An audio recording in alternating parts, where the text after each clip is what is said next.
معاشی زندگی۔ سابقہ عنوان کے ضمن میں یہ حقیقت ہمارے سامنے آ چکی ہے کہ اسلامی حکومت دنیا میں قوانین و احکام خداوندی کے نافذ کرنے کی ایجنسی ہوتی ہے۔ اس اعتبار سے دیکھیے تو وہ گویا عالم انسانیت میں خدا کی نمائندگی کرتی ہے۔ اس نمائندگی کا فطری نتیجہ یہ ہے کہ خدا نے جو ذمہ داریاں انسانوں کے سلسلے میں اپنے اوپر لی ہیں، یہ نظام ان ذمہ داریوں کو پورا کرتا ہے۔ اللہ تعالیٰ نے قرآن کریم سورہ فاتحہ کی پہلی آیت میں اپنی جس عظیم ذمہ داری کا اعلان کیا ہے وہ ہے رب العالمین، یعنی تمام نوع انسانی کو وہ سامان بہم پہنچانا جن سے ان کی پرورش اس انداز سے ہوتی جائے کہ جو کچھ بننے کی صلاحیت ان میں ہے وہ کچھ بن جائیں۔ اسے ربوبیت کہتے ہیں۔ اس ربوبیت میں انسانوں کی طبعی نشوونما بھی شامل ہے اور انسانی صلاحیتوں کی نشوونما بھی۔ طبعی نشوونما کے لیے جو طریقہ کار اختیار کیا جائے اسے معاشی نظام کہتے ہیں۔ عنوان زیر نظر میں ہم یہ دیکھیں گے کہ نبی اکرم صلی اللہ علیہ وسلم نے اپنے حسن عمل سے اپنی اس عظیم ذمہ داری کو کس طرح پورا کیا۔ اسلامی حکومت کا بنیادی اصول۔ اسلامی حکومت کا ایک بنیادی اصول یہ ہے وَمَا مِن دَابَّةٍ فِي الْأَرْضِ إِلَّا عَلَى اللَّهِ رِزْقُهَا۔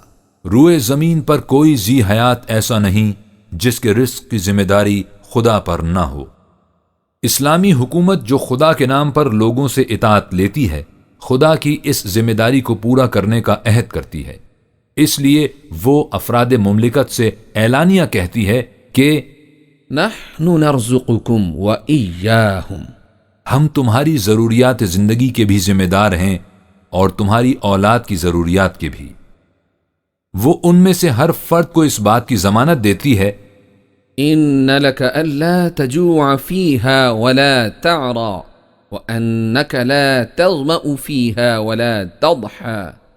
ہم ایسا جنتی معاشرہ متشکل کریں گے جس میں تمہیں نہ بھوک کی پریشانی ہوگی، نہ لباس کی، نہ پیاس کی تکلیف ہوگی، نہ سردی گرمی سے بچنے کی۔ اس میں روٹی، کپڑا، مکان وغیرہ تمام افراد کو میسر ہوگا۔ اس کی ذمہ داری ہمارے سر پر ہوگی۔ حضور صلی اللہ علیہ وسلم کی مکی زندگی۔ آپ غور کیجئے یہ کتنی عظیم ذمہ داری ہے جسے یہ مملکت اپنے سر پر لیتی ہے۔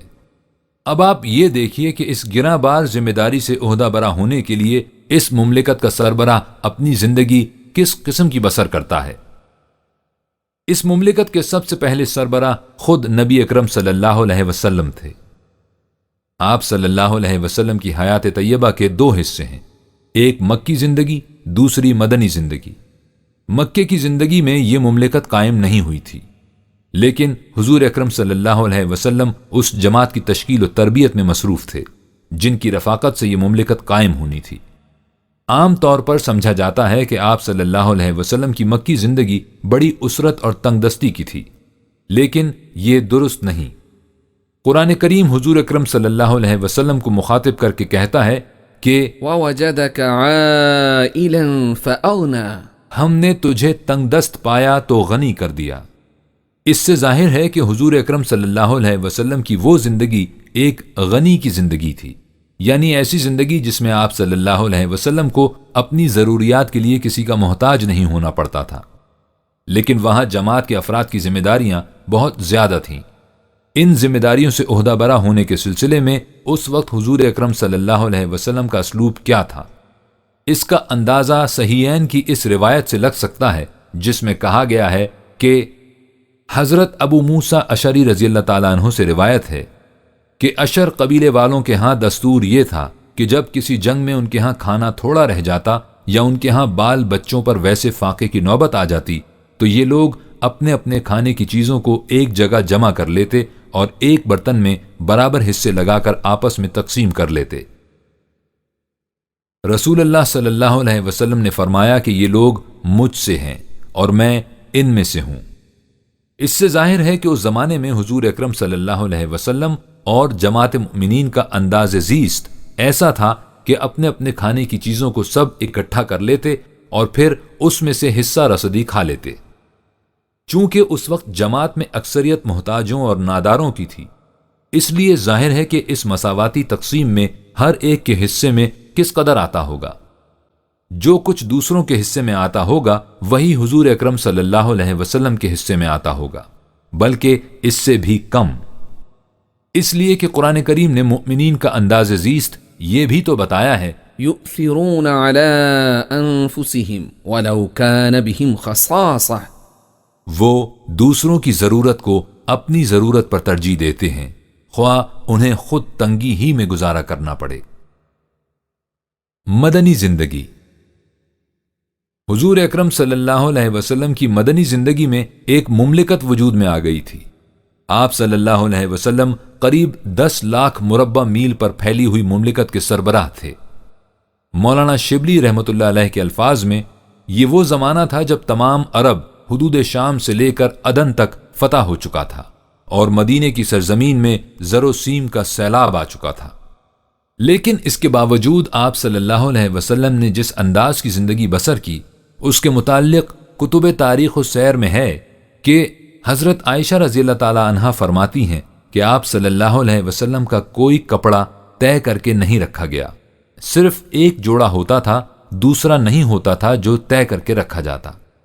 جن کپڑوں میں آپ صلی اللہ علیہ وسلم نے وفات پائی ان میں اوپر تلے پیوند لگے ہوئے تھے، گھر میں اکثر فاقہ رہتا تھا اور رات کو اکثر آپ صلی اللہ علیہ وسلم اور سارا گھر بھوکا رہتا تھا۔ حضرت عائشہ رضی اللہ تعالی عنہا فرماتی ہیں کہ مدینے کے قیام سے وفات تک آپ صلی اللہ علیہ وسلم نے کبھی 2 وقت سیر ہو کر روٹی نہیں کھائی۔ اسرت کی زندگی کیوں؟ اس پر لازماً یہ سوال پیدا ہوتا ہے کہ اس قدر وسیع علاقہ آپ صلی اللہ علیہ وسلم کے زیر نگیں تھا، اتنی بڑی سلطنت کے آپ صلی اللہ علیہ وسلم سربراہ تھے، مدینے میں زر و سیم کا سیلاب آ چکا تھا، تو پھر آپ صلی اللہ علیہ وسلم اس قدر اسرت کی زندگی کیوں بسر کرتے تھے؟ اس کا جواب بالعموم یہ دیا جاتا ہے کہ خدا نے حضور اکرم صلی اللہ علیہ وسلم کے سامنے دنیا اور آخرت دونوں کو پیش کیا تھا۔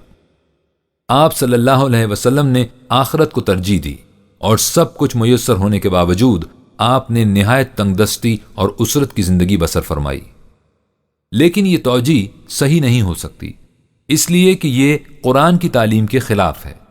دنیاوی آسائش و لذائذ کو قابل نفرت سمجھ کر ترک کر دینا رہبانیت ہے۔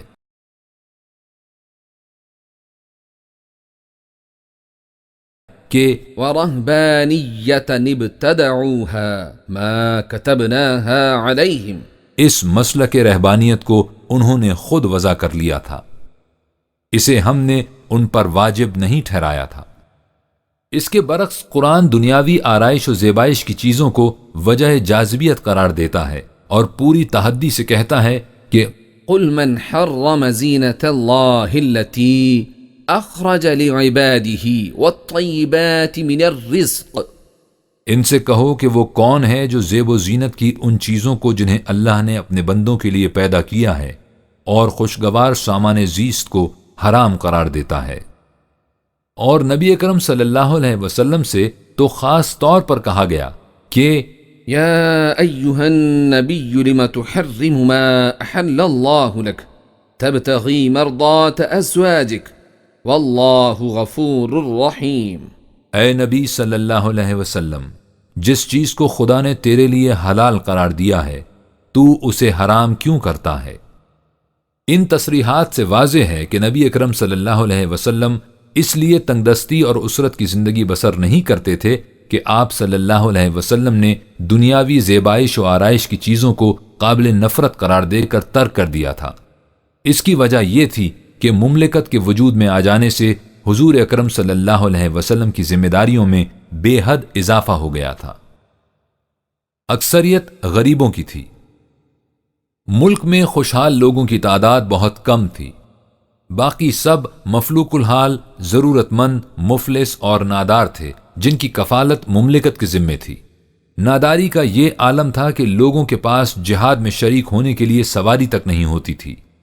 یہی وہ حالت تھی جس کا نقشہ سورہ توبہ میں ان الفاظ میں کھینچا گیا ہے، وَلَا عَلَى الَّذِينَ إِذَا مَا أَتَوْكَ لِتَحْمِلَهُمْ قُلْتَ لَا أَجِدُ مَا أَحْمِلُكُمْ عَلَيْهِ تَوَلَّوْا وَأَعْيُنُهُمْ تَفِيضُ مِنَ الدَّمْعِ حَزَنًا ألا يجدوا ما ينفقون. نہ ہی ان لوگوں پر جہاد میں عدم شرکت کی وجہ سے کوئی الزام ہے جن کی حالت یہ ہے کہ وہ تیرے پاس درخواست لے کر آئے کہ ان کے پاس سواریاں نہیں، تم سواری کا کچھ انتظام کر دو، تو تم نے کہا کہ سواری کا تو میرے پاس بھی کوئی انتظام نہیں، چنانچہ وہ بصد حسرت و یاس واپس چلے گئے، اس حالت میں کہ ان کی آنکھوں سے آنسو روا تھے اور دل اس غم میں ڈوبا جا رہا تھا کہ ہمارے پاس کچھ بھی نہیں جس سے ہم سواری کا انتظام کر لیتے اور جہاد میں شریک ہو سکتے۔ یہ تھی افراد مملکت کی عام حالت۔ ان حالات میں آپ اندازہ لگا سکتے ہیں کہ اس مملکت کے سربراہ کو، جس کی ذمہ داریوں کا وہ عالم ہو جس کا ذکر پہلے کیا جا چکا ہے، کس قسم کی زندگی بسر کرنی پڑتی تھی۔ دنیا کی عام مملکتوں میں رئیس مملکت یا دیگر ارباب حکومت کے اخراجات کے لیے سب سے پہلے روپیہ الگ کر لیا جاتا ہے اور جو باقی بچتا ہے اس میں سے دیگر مداد پر صرف کیا جاتا ہے، لیکن اسلامی مملکت میں صورت اس کے بالکل برعکس ہوتی ہے۔ اس میں سربراہ مملکت اپنی ضروریات کو سب سے مؤخر رکھتا ہے، وہ اس وقت کھاتا ہے جب سب کھا چکتے ہیں، وہ اس وقت پہنتا ہے جب سب پہن چکتے ہیں، سربراہ سب سے پیچھے۔ ابو داؤد کی روایت ہے کہ حضور اکرم صلی اللہ علیہ وسلم نے فرمایا کہ جس شخص کو اللہ تعالیٰ مسلمانوں کے بعض امور کا نگران بنا دے اور وہ لوگوں کی ضروریات اور احتیاجات سے لاپرواہی برتے، تو اللہ تعالیٰ اس کی ضروریات اور احتیاجات کی طرف سے لاپرواہی برتے گا۔ ابو داؤد کتاب الخراج۔ یہی روایت ترمذی میں ان الفاظ میں آئی ہے۔ حضور اکرم صلی اللہ علیہ وسلم نے فرمایا کہ جو امام ضرورت مندوں، محتاجوں اور مسکینوں پر اپنے دروازے بند کر لیتا ہے، اللہ تعالیٰ اس کی ضروریات اور احتیاجات کے لیے آسمان کے دروازے بند کر دیتا ہے۔ ترمذی کتاب الاحکام۔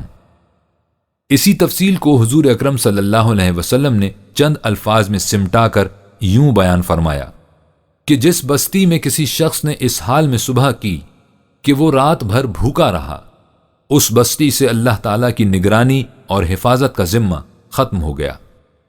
مسند امام احمد۔ کوئی فرد تنہا نہ رہنے پائے۔ مملکت کا فریضہ ہے کہ وہ کسی فرد کو محسوس تک نہ ہونے دے کہ وہ تنہا یا لاوارث ہے۔ اس لیے حضور اکرم صلی اللہ علیہ وسلم نے فرمایا کہ جس کا کوئی سرپرست نہ ہو اس کا سرپرست اللہ اور اس کا رسول ہے۔ ترمذی باب الفرائض۔ حتیٰ کہ اگر کوئی شخص ایسی حالت میں وفات پا جائے کہ اس پر کسی کا قرض ہو تو اس کے قرض کی ادائیگی بھی مملکت کے ذمے ہوگی۔ حضور اکرم صلی اللہ علیہ وسلم نے یہ اعلان فرمایا تھا کہ میں مسلمانوں سے ان کے اپنے افراد کی نسبت زیادہ قریب ہوں، سو ان میں سے جو مقروض وفات پا جائے تو اس کے قرض کی ادائیگی میرے ذمے ہے۔ ابو عبید کتاب الاموال۔ مقروض کا قرض بھی مملکت ادا کرے گی، اور اگر وہ اپنے اہل و عیال کو بے سہارا چھوڑ جائے گا تو ان کی ذمہ داری بھی مملکت کے سر پر ہوگی۔ چنانچہ حضرت ابو ہریرہ رضی اللہ تعالیٰ عنہ کی ایک روایت ہے کہ حضور اکرم صلی اللہ علیہ وسلم نے فرمایا کہ جو شخص چھوڑ جائے تو وہ اس کے گھر والوں کے لیے ہے، لیکن جو کسی کو بے سہارا چھوڑ جائے تو اس کی ذمہ داری میرے سر ہوگی۔ ترمذی باب الفرائض۔ نبی اکرم صلی اللہ علیہ وسلم کا ذریعہ معاش کیا تھا؟ اس کے متعلق تاریخ اتنا تو بتاتی ہے کہ دعوی نبوت سے پہلے حضور اکرم صلی اللہ علیہ وسلم نے عرب کے معمول کے مطابق بکریاں بھی چرائی تھیں اور تجارت بھی کی تھی، لیکن دعوی نبوت کے بعد آپ صلی اللہ علیہ وسلم کا ذریعہ معاش کیا تھا، اس کے متعلق نہ قرآن کریم سے کوئی اشارہ ملتا ہے، نہ ہی تاریخ کی کوئی تصریح ہماری نظر سے گزری ہے۔ مکی زندگی میں اپنی مملکت قائم نہیں ہوئی تھی، اس لیے مسلمانوں کی زندگی ابتدائی جماعت کی زندگی تھی، لیکن اس میں ایک عظیم دعوت اور عالمگیر انقلاب کے داعی کے اوقات جس قدر مصروف ہو سکتے ہیں اس کا اندازہ لگایا جا سکتا ہے۔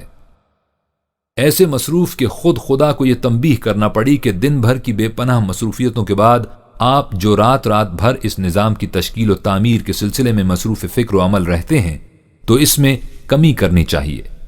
اس سے واضح ہے کہ اس زمانے میں حضور اکرم صلی اللہ علیہ وسلم کو حصول معاش کی تگ و تاز کے لیے وقت ہی نہیں مل سکتا تھا۔ اس لیے نظام معیشت وہی اجتماعی ہو سکتا تھا جس کی طرف حضرت ابو موسیٰ اشعری رضی اللہ تعالی عنہ کی روایت میں اشارہ کیا گیا تھا، یعنی جماعت کا مشترکہ نظام زیست۔ مدنی زندگی کے ابتدائی مراحل میں بھی، جبکہ ہنوز فتوحات کے دروازے نہیں کھلے تھے، انداز معیشت اسی قسم کا رہا تھا۔ چنانچہ اس سلسلے میں حضرت انس رضی اللہ تعالیٰ عنہ بن مالک کی ایک روایت میں ہے کہ لوگ یعنی رفقائے جماعت کھجوروں کے کچھ درخت رسول اللہ صلی اللہ علیہ وسلم کے لیے مختص کر دیتے تھے۔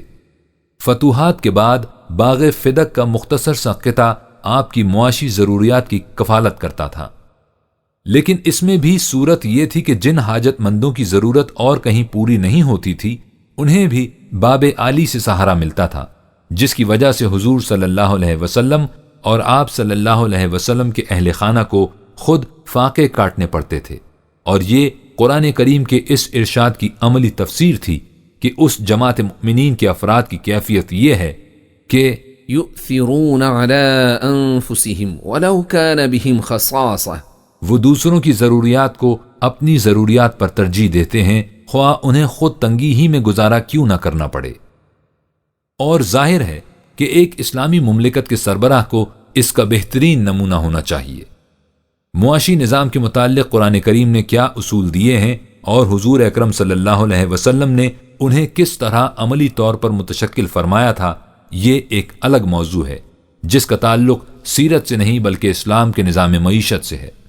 ان اصولوں میں ایک اصول یہ ہے کہ يسألونك ماذا ينفقون قل العفو، یہ تجھ سے پوچھتے ہیں کہ ہم اپنی کمائی میں سے کس قدر دوسروں کی ضروریات کے لیے اسلامی نظام کو دے دیں۔ ان سے کہہ دو کہ جس قدر تمہاری اپنی ضروریات سے زائد ہے، سب کا سب۔ اس ارشاد خداوندی کی تفسیر میں حضرت ابو سعید رضی اللہ تعالیٰ عنہ سے روایت ہے کہ ہم رسول اللہ صلی اللہ علیہ وآلہ وسلم کے ساتھ سفر میں تھے۔ ایک شخص آیا اور دائیں بائیں دیکھنے لگا۔ آپ صلی اللہ علیہ وسلم نے فرمایا کہ جس کے پاس سواری ضرورت سے زائد ہو وہ اس آدمی کو دے دے جسے اس کی ضرورت ہو، جس کے پاس زاد راہ زیادہ ہو وہ اسے دے دے جس کے پاس زاد راہ نہ ہو۔ اسی طرح آپ صلی اللہ علیہ وسلم نے بہت سی چیزوں کا ذکر فرمایا، حتیٰ کہ ہم نے سمجھ لیا کہ ہم میں سے کسی کو بھی ضرورت سے زائد کوئی چیز رکھنے کا حق نہیں۔ مسلم ہی کی ایک اور روایت ہے، حضرت ابو ہریرہ رضی اللہ تعالیٰ عنہ سے روایت ہے کہ رسول اللہ صلی اللہ علیہ وسلم نے فرمایا کہ بندہ میرا مال کہتا رہتا ہے، حالانکہ مال میں اس کا حصہ صرف 3 چیزیں ہوتی ہیں: 1 جو کچھ وہ کھا کر ہضم کر لیتا ہے، 2 جسے وہ پہن کر پرانا کر دیتا ہے، اور 3 جو کچھ دوسروں کی پرورش کے لیے دے کر اپنے لیے ذخیرہ آخرت کر لیتا ہے۔ ان 3 چیزوں کے علاوہ جو کچھ بھی ہوتا ہے وہ یا تو چلا جاتا ہے یا وہ دوسروں کے لیے چھوڑ کر مر جاتا ہے۔ اسی طرح حضرت بلال رضی اللہ تعالیٰ عنہ سے مروی ہے کہ رسول اللہ صلی اللہ علیہ وسلم نے فرمایا کہ جو رزق تجھے ملا ہے اسے چھپا کر نہ رکھ، اور جو کچھ تجھ سے مانگا جائے اس میں بخل نہ کر۔ میں نے کہا یا رسول اللہ صلی اللہ علیہ وسلم یہ کیسے ہو سکے گا؟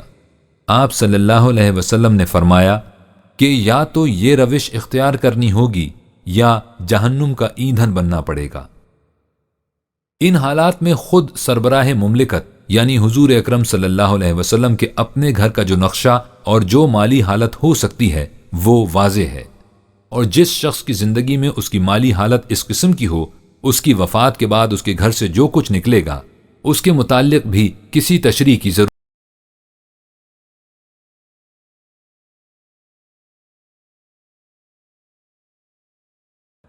میرے ورثہ میں 1 دینار بھی بطور ترکہ تقسیم نہیں ہوگا۔ میری بیویوں کی ضروریات اور منتظم کی ضروریات کے بعد جو کچھ بھی بچے گا صدقہ ہوگا۔ اسی سلسلے کی اگلی کڑی وہ روایت ہے جس میں کہا گیا ہے کہ مرض الموت کے ایام میں حضور اکرم صلی اللہ علیہ وسلم کے پاس 7 دینار تھے، اور حضور اکرم صلی اللہ علیہ وسلم فرماتے تھے کہ انہیں صدقہ کر دو، لیکن اس کے بعد حضور اکرم صلی اللہ علیہ وسلم پر غشی طاری ہو گئی اور سب لوگ آپ صلی اللہ علیہ وسلم کی تیمارداری میں مصروف ہو گئے۔ آپ صلی اللہ علیہ وسلم کو ہوش آیا تو فرمایا وہ دینار لے آؤ۔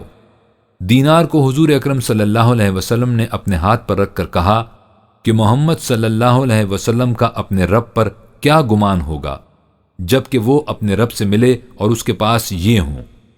پھر حضور اکرم صلی اللہ علیہ وسلم نے انہیں خود صدقہ کر دیا۔ مسلم کی ایک روایت ہے کہ حضرت عائشہ رضی اللہ تعالی عنہا نے فرمایا کہ حضرت صلی اللہ علیہ وسلم نے نہ درہم چھوڑا، نہ دینار، نہ بکری، نہ اونٹ اور نہ کسی چیز کی وصیت کی۔ اسی طرح بخاری کی ایک اور روایت میں ہے کہ رسول اللہ صلی اللہ علیہ وسلم نے اپنی وفات کے وقت نہ دینار چھوڑا، نہ درہم، نہ غلام، نہ لونڈی اور نہ کوئی اور چیز سوائے اپنے ایک خچر کے اور اپنے ہتھیار کے اور اس زمین کے جسے آپ صلی اللہ علیہ وسلم نے صدقہ کر دیا تھا۔ مولانا شبلی نے سیرت النبی میں متروکات کے عنوان کا آغاز ہی ان الفاظ سے کیا ہے۔ حضرت صلی اللہ علیہ وسلم نے جب انتقال فرمایا تو اپنے متروکات اور جائیداد میں سے کیا کیا چیزیں ترکے میں چھوڑیں؟ اس سوال کا اصل جواب تو یہ ہے کہ آپ صلی اللہ علیہ وسلم اپنی زندگی میں اپنے پاس رکھتے ہی کیا تھے جو مرنے کے بعد چھوڑ جاتے؟ اگر کچھ تھا بھی تو اس کے متعلق عام اعلان کہ ہمارا کوئی وارث نہیں، جو چھوڑا وہ عام مسلمانوں کا حق ہے۔ صدقے کے معنی۔ صدقے کا لفظ ہمارے ہاں تو خیرات کے معنوں میں استعمال ہوتا ہے۔ جب دین اجتماعی نظام کے بجائے انفرادی رہ جائے جسے مذہب کہتے ہیں تو اس میں خیرات سے بلند تصور کوئی ہو ہی نہیں سکتا، لیکن دین میں اس اصطلاح سے مفہوم یہ ہوتا ہے کہ وہ کسی کی ذاتی ملکیت نہ رہے بلکہ ضرورت مندوں کی ضروریات پوری کرنے کا ذریعہ بن جائے۔ ہم نے بخاری کی روایت میں پہلے لکھا ہے کہ حضور اکرم صلی اللہ علیہ وسلم کے پاس وفات کے وقت کچھ زمین بھی تھی جس کے متعلق آپ صلی اللہ علیہ وسلم نے فرما دیا تھا کہ وہ بھی صدقہ ہے۔ قرآنی نظام میں زمین کی یہی پوزیشن ہوتی ہے۔ جن چیزوں پر نوع انسانی کی زندگی کا بنیادی طور پر دار و مدار ہے وہ اللہ کی طرف سے بلا مزدور معاوضہ مفت عطا ہوئی ہیں، مثلا ہوا، پانی، روشنی وغیرہ۔ ان پر کسی کی ذاتی ملکیت نہیں ہو سکتی۔ یہی پوزیشن زمین کی ہے۔ یہ تمام نوع انسانی کی پرورش کا ذریعہ ہے اور خدا کی طرف سے مفت ملی ہے۔ وَالْأَرْضَ وَضَعَهَا لِلْأَنَامِ، اور ہم نے زمین کو تمام مخلوق کے فائدے کے لیے پیدا کیا ہے، اس لیے اسے سوان للسائلین رہنا چاہیے، یعنی تمام ضرورت مندوں کی ضرورت پوری کرنے کے لیے یکساں طور پر کھلی، اویلیبل۔ حضور اکرم صلی اللہ علیہ وسلم نے دین کا جو نظام قائم کیا اور جس کی عملی تکمیل رفتہ رفتہ حضور اکرم صلی اللہ علیہ وسلم کے سچے جانشینوں کے دور میں ہوئی، اس میں رزق کے اس اولین سرچشمے کی یہی پوزیشن تھی۔ زمینداری کا رواج دنیا میں بہت قدیم زمانے سے چلا آ رہا ہے، یعنی زمین کو ذاتی ملکیت سمجھنا اور اسے کاشتکاروں کو کرائے پر دینا۔ عربوں کی بنیادی معیشت زراعت نہیں تھی، لیکن جہاں جہاں یہ کیفیت تھی وہاں زمینداری کا بھی رواج تھا۔ حضور اکرم صلی اللہ علیہ وسلم نے اس سے منع فرما دیا۔ چنانچہ مسلم کی ایک روایت میں ہے کہ حضرت رافع بن خدیج رضی اللہ تعالیٰ عنہ کہتے ہیں کہ ہم رسول اللہ صلی اللہ علیہ وسلم کے زمانے میں زراعت کے لیے تہائی، چوتھائی یا غلے کی کوئی خاص مقدار متعین کر کے زمینیں بٹائی پر دیتے تھے۔ ایک روز میرے ایک چچا میرے پاس آئے اور کہا کہ رسول اللہ صلی اللہ علیہ وسلم نے ہمیں ایک ایسے کام سے روکا ہے جو ہمارے لیے نفع بخش تھا، مگر اللہ اور اس کے رسول صلی اللہ علیہ وسلم کی فرما برداری زیادہ نفع بخش ہے۔ حضور نے ہمیں اس بات سے منع فرما دیا ہے کہ ہم زمینوں میں مزارت کا معاملہ کریں، یعنی تہائی، چوتھائی یا مقررہ مقدار کے غلے کے عوض زمین کو کرائے پر دے دیں۔ آپ صلی اللہ علیہ وسلم نے حکم دیا کہ مالک زمین خود کاشت کرے یا کسی دوسرے بھائی کو کاشت پر دے دے، اور آپ صلی اللہ علیہ وسلم نے زمین کے کرائے کو اور اس کے علاوہ دوسری صورتوں کو ناپسند فرمایا ہے۔ یہ عملی حکم اس اصول کی تشریح تھا جسے حضور اکرم صلی اللہ علیہ وسلم نے ان الفاظ میں بیان فرمایا تھا کہ زمین اللہ کی ہے اور بندے بھی اللہ کے ہیں، اس لیے اللہ کی زمین اللہ کے بندوں کے لیے رہنی چاہیے۔ حوالہ داؤد۔ اور جب آپ صلی اللہ علیہ وسلم نے اس قطع زمین کے متعلق جو آپ کے ذاتی اخراجات کے لیے آپ صلی اللہ علیہ وسلم کی تحویل میں تھا فرمایا کہ وہ صدقہ ہے، تو وہ بھی اسی اصول کی عملی تفسیر تھی، اس لیے کہ رسول سب سے پہلے خود احکام خداوندی پر عمل کرتا ہے اور اس طرح اس کا عمل دوسروں کے لیے نمونہ بنتا ہے۔ یہی حیثیت اسلامی مملکت کے سربراہ کی ہوتی ہے، وہ خود ان قوانین پر عمل کر کے دوسروں کے لیے مثال بنتا ہے۔ حضور اکرم صلی اللہ علیہ وسلم کی ذات گرامی میں چونکہ یہ دونوں حیثیتیں یکجا تھیں، اس لیے حضور اکرم صلی اللہ علیہ وسلم نے دنیا کو دکھا دیا کہ قرآن کا پیش کردہ نظام کس طرح قابل عمل ہے اور اسلامی مملکت کے سربراہ کی زندگی کس قسم کی ہونی چاہیے۔ ہم نے اس مقام پر اس انقلاب عظیم کا ذکر نہیں کیا جو حضور اکرم صلی اللہ علیہ وسلم نے نوع انسانی کے معاشی نظام میں برپا کیا۔ یہ ایک مستقل موضوع ہے اور اسے کتاب سیرت میں ضمناً بیان نہیں کیا جا سکتا۔ اس سلسلے میں صرف اتنا بتا دینا کافی ہوگا کہ اس زمانے میں صنعت کاری یعنی انڈسٹری ذریعہ معیشت نہیں تھی۔ معیشت کا مدار بالعموم تجارت اور زراعت پر تھا۔